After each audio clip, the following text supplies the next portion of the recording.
Annihilation. Annihilation. Annihilation. Annihilation. 1 minute at a time.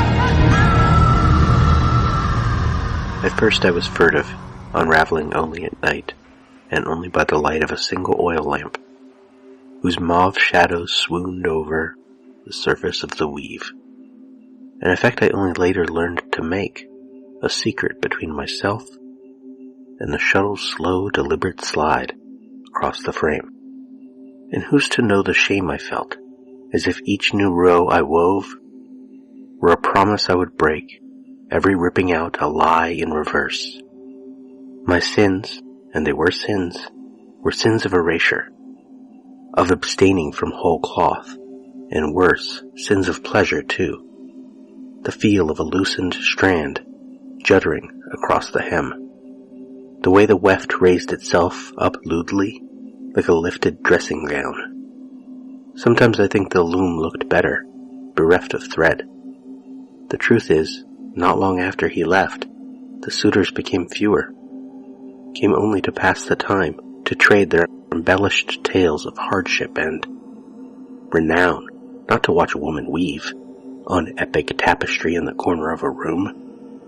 The day Odysseus came home to Ithaca, I swore I'd put away my task, my journeyman's loom, but save that long crimped strand of thread so that when he finally took me to his bed, I could dream of all those nights of surreptitious longing, just as he would dream of the sea, the soft tongues of the waves licking the sides of the hull, a rope looped tight around his chest, the siren's call. Gene Wagner, Penelope's Song. This night scene in the house in Ville Perdu begins differently in the script. As Lena wakes, Radek tosses something. It lands on Lena's lap. Lena looks down and sees Kane's face looking at her out of her open silver locket. Lena's blood freezes. She looks up, just in time to see Thorensen spin her rifle around and smashes the stock down, knocking Lena out cold. Cut to black. Then cut to interior, Ville Perdu /house/front room, night. The viewfinder POV of a camera as it powers up. The camera is being handheld by Radek and is filming Lena and Dr. Ventress, who are both tied to kitchen chairs, wrists bound behind their backs, ankles tied to the chair legs. Blood has run down Lena's face from a cut inside her hairline. Dr. Ventress is bruised under the eye. Thorensen stands in front of them, holding her gun. Dr. Ventress. Thorensen. Thorensen's gun swings immediately to Dr. Ventress. Thorensen cuts in. Shut up. The gun swings back to Lena. Thorensen continued. Keep talking, Karens. Cut out from Radek's camera POV. The rest of the scene intercuts the camera footage with normal photography. Lena. But Thorensen, I'm telling you, that's all there is to it. He's my husband. He was on the previous mission. He went in, came out, and was sick, and I needed to understand what had happened to him. I thought maybe if I knew what had damaged him I could... Thorensen cuts in. Bullshit. You think I don't know this whole thing's a setup? You two, you've been working together. You tricked us. You lied to us. You led us here. Thorensen's gun swings back to Dr. Ventress. Thorensen continued. Tell me I'm wrong. Dr. Ventress. You're wrong, but you're also not interested in hearing the truth. Dr. Ventress looks at Thorensen. Hard. Unfazed. Dr. Ventress continued. Or not able.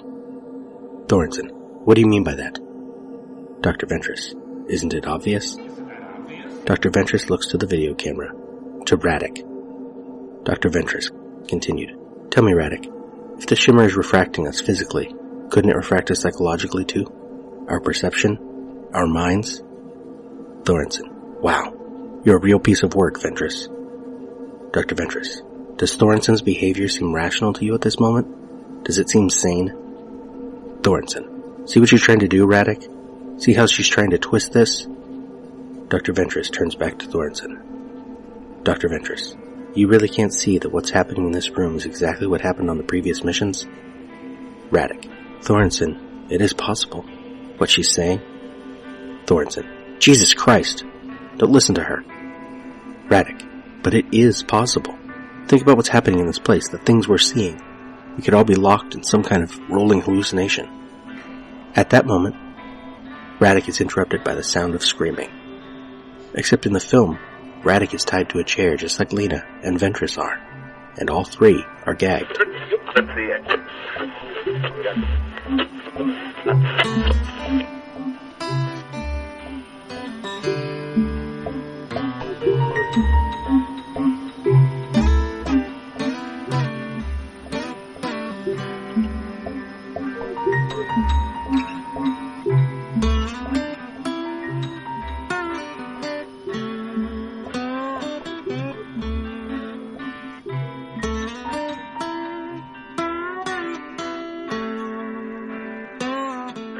Helen Lewis, New Statesman, March 2018. Quote, Vulture, specifically E. Alex Young, 27th February 2018, was one of the places which looked at this majority non-white main cast and was still unimpressed.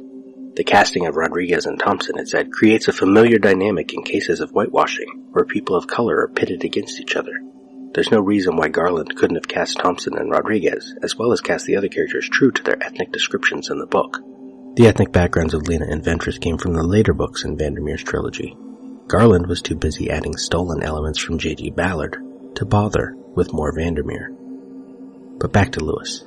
This seems like an oddly box-ticking approach to diversity, and one which lumps together Annihilation with something like Ghost in the Shell, which took a specifically Japanese story and cast a white American, Scarlett Johansson, in the lead. This attitude also seems to expect a simple yes-no answer to, is this film feminist? Or is this film riddled with systemic racism, based on a quick accounting exercise? Isn't that a joyless and reductive way to approach a piece of art? End quote. Josh Spiegel, Hollywood Reporter, 25th February 2018. Quote, Annihilation, outside of one line of dialogue from Portman's Lena, rarely makes an emphatic note of reminding its audience that the main characters are mostly women. Oscar Isaac and Benedict Wong are the only two men in the film who have substantial dialogue or screen time. Alex Garland, adapting the Jeff Vandermeer novel of the same name, has leaned further away from the more direct male-female dynamic that made up his previous film, Ex Machina. Though Annihilation is as much about Lena's once loving and now somewhat hollow marriage as it is about the Shimmer, there are a few moments among the women on this mission that are meant to suggest the impact of men in their lives.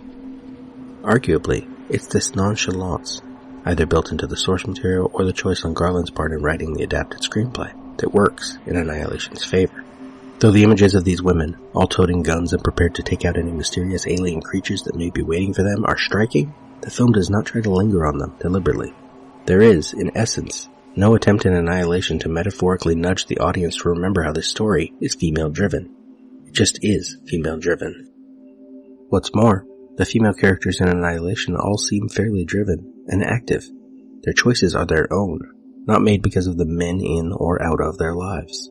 Even in the flashbacks to Lena's life before entering the Shimmer, we see her taking more action than being passively led by either her husband or her colleague at Johns Hopkins University with whom she indulges in a brief affair. The farther that Lena and the other women progress into the Shimmer, the more they're confronted not by direct hallmarks of their dark pasts. Cass points out to Lena in a private conversation that each of them is driven into this suicidal mission by personal loss, but by the often horrific mutations that have been spawned inside the disaster zone. One of the great strengths of Annihilation goes beyond the source material, or even the striking, if frequently disturbing, visuals. So much of its emotional core is a burden borne by the lead actresses, each of whom brings a different and distinctive personality to her work. Portman is not only committed here, but as tough as an ex-soldier like Lena would be. Rodriguez and Thompson perhaps are the most remarkable to watch, playing radically different characters from Jane Villanueva on Jane the Virgin and Valkyrie in Thor Ragnarok, respectively. Rodriguez especially gets to display a sharpness that's intentionally not present in her work on the CW dramedy. Just as that show proved her winning charm, her work in Annihilation suggests a vast range that other filmmakers need to tap into. The women of Annihilation are a large part of why the film works. Though much of the second half of the film is driven by some genuinely surprising and unique special effects creations, ranging from the disgusting to the gorgeous, it still relies on its extremely talented ensemble to make the fantastic feel real. Natalie Portman is the name above the movie's poster, and brings her requisite emotional intensity to the lead role, but she's equally matched by Rodriguez, Thompson, Lee, and Novotny. A few years after Ex Machina, which relied on the depiction of men subjugating women in a futuristic, technological fashion, writer-director Garland has adapted a story almost entirely about women fighting for the future of the planet, if not their own lives, and done so with aplomb, precisely by not emphasizing the gender parity. End quote. Casey Cipriani, Bustle, 23rd February 2018. Quote, not only are the movie's women some of the most intelligent, strong, and competent ladies sci-fi films have ever seen, but they're also very different in personality and engaging as characters. But one thing that's never given some artificial weighty symbolism in the entire film is the fact that this entire expedition team is made up of women.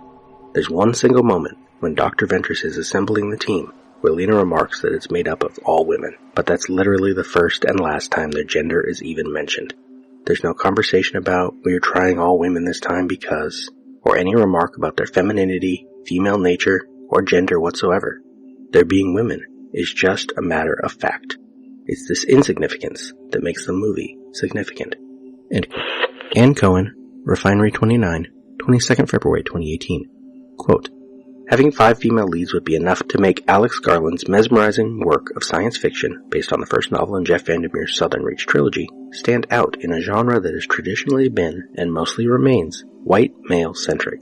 But part of what makes Annihilation truly remarkable is that while it acknowledges that groundbreaking aspect, it also allows its characters to transcend their gender, avoiding turning them into token pawns in the fight for broader female representation on screen. But that in itself is a feminist act. Women, and particularly women of color, starring in a complex, big-budget studio sci-fi film that isn't just about them being women, but rather encourages them to be more.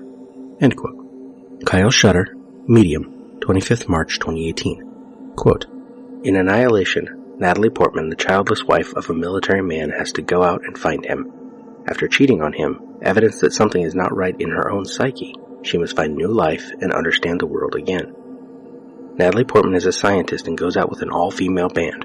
The writers have one woman note that the gun is too heavy. Well, yes, it's made for a man.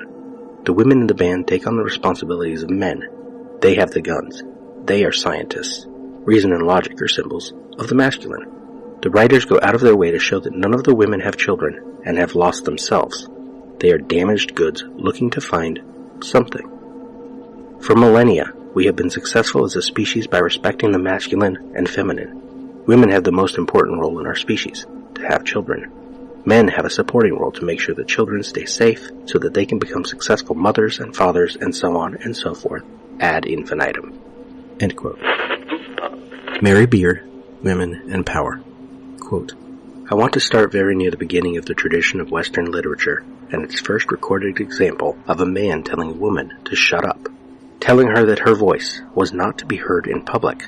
I am thinking of a moment immortalized at the start of Homer's Odyssey almost 3,000 years ago. We tend now to think of the Odyssey as the epic story of Odysseus and the adventures and scrapes he had returning home after the Trojan War, while for decades his wife Penelope loyally waited for him, fending off the suitors who were pressing to marry her. But the Odyssey is just as much the story of Telemachus, the son of Odysseus and Penelope.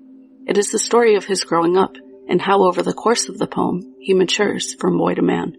That process starts in the first book of the poem, when Penelope comes down from her private quarters into the great hall of the palace to find a bard performing to throngs of her suitors. He is singing about the difficulties the Greek heroes are having reaching home. She isn't amused, and in front of everyone she asks him to choose another, happier number. At which point young Telemachus intervenes. Mother, he says, go back up into your quarters and take up your own work, the loom and the distaff. Speech will be the business of men, all men, and of me most of all, for mine is the power in this household. And off she goes, back upstairs. There is something faintly ridiculous about this wet-behind-the-ears lad shutting up the savvy middle-aged Penelope, but it is a nice demonstration that right where written evidence for Western culture starts, women's voices are not being heard in the public sphere. More than that, as Homer has it, an integral part of growing up as a man is learning to take control of public utterance and to silence the female of the species. The actual words Telemachus uses are significant too. When he says speech is men's business, the word is muthos, not in the sense that it has come down to us of myth. In Homeric Greek, it signals authoritative public speech, not the kind of chatting, prattling, or gossip that anyone, women included, or especially women, could do. What interests me is the relationship between this classic Homeric moment of silencing a woman and some of the ways in which women's voices are not publicly heard in our own contemporary culture and in our own politics, from the front bench to the shop floor. It is a well-known deafness that's nicely parodied in an old Punch cartoon. That's an excellent suggestion, Miss Triggs. Perhaps one of the men here would like to make it. I want to reflect on how it might relate to the abuse that many women who do speak out are subjected to even now. And one of the questions at the back of my mind is the connection between publicly speaking out in support of a female logo on a banknote, Twitter threats of rape and decapitation, and Telemachus's put-down of Penelope.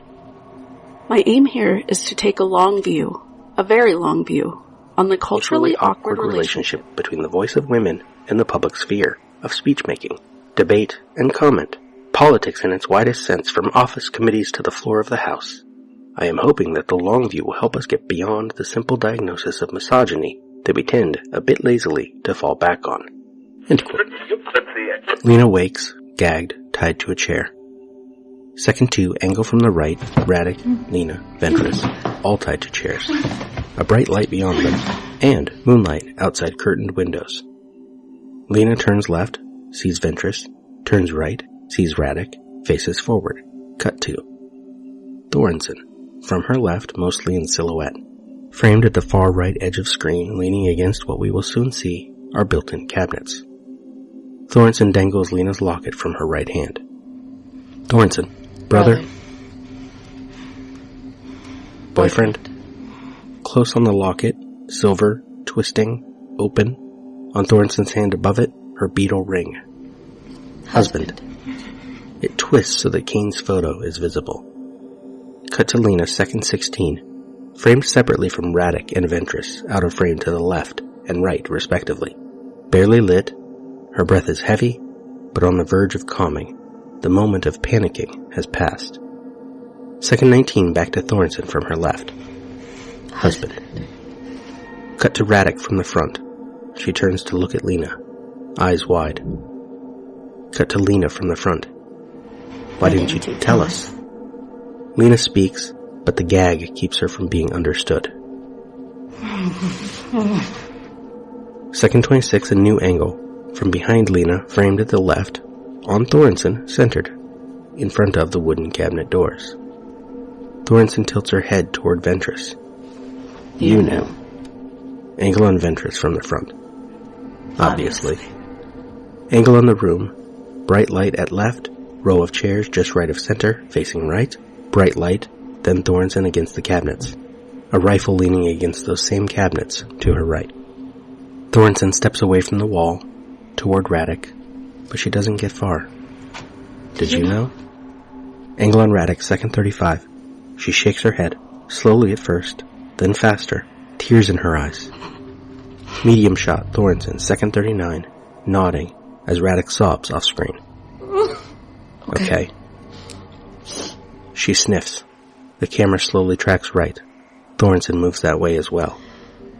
So, there are two theories of what went wrong in the shimmer. One is that something in here killed them, too. She turns back. She's pacing, but barely going anywhere. Is that they went crazy and they killed each other. Helen Lewis, New Statesman, March 2018. Quote, most crucially, Garland added a new motivation for Vandermeer's biologist, now given the name Lena, to go after her husband into Area X. She doesn't just want him back, she wants his forgiveness. And she also doesn't care too much if she destroys herself in the attempt. Why? Because, we discover, Kane left to go on the original mission into the Shimmer because he learned that Lena was having an affair. Giving this backstory to the lead character feels a more radical act even than writing 5 lead female roles. The idea that protagonists should be likable is screenwriting 101, and a guilty, cheating wife is a hard sell. There is even a shorthand for the moment of kindness, which screenwriters are told to include to win us over. Early on, protagonists should save the cat. Shagging a colleague is pretty much the opposite of saving a cat. And while audiences might be lightly willing to accept bastardry in a leading man, provided it is camouflaged under enough charm, think Han Solo or James Bond. To see a lead woman as unsympathetic as Lena As clever as Lena? Shot like a male action hero in functional military clothing rather than camo hot pants? That still feels daring. And Lena's unsympathetic choice is the engine for the whole narrative. She broke their marriage. Kane volunteered for the mission, knowing that he would not come back. When he did, she risked death for the small chance of saving him. A chain of annihilation. Natalie Portman's character is guilty. We discover that. But how is her guilt manifested? Not by confessions to a therapist. Not by wild drinking or excessive shouting at the children, or a new turn towards religion, says writer Andrew O'Hagan, who has known Garland for years, and who sees the film's landscape as echoing the unconscious. Rather, it is suggested by the monster she manifests in her quest to save her husband, a series of monsters that prey on other women before testing her own essence to destruction. End quote. Thornton stops walking away and turns back toward the women, out of frame to the left. As she speaks, her emotion becomes more evident. Josie nearly got killed by an alligator, and Cass did get killed by a bear. And time runs out for this minute.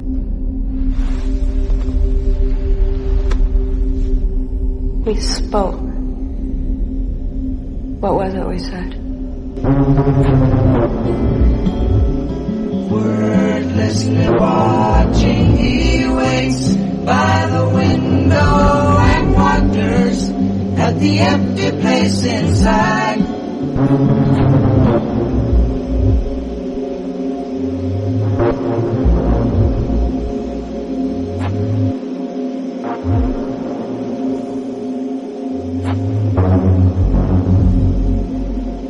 Annihilation is all we are. Annihilation.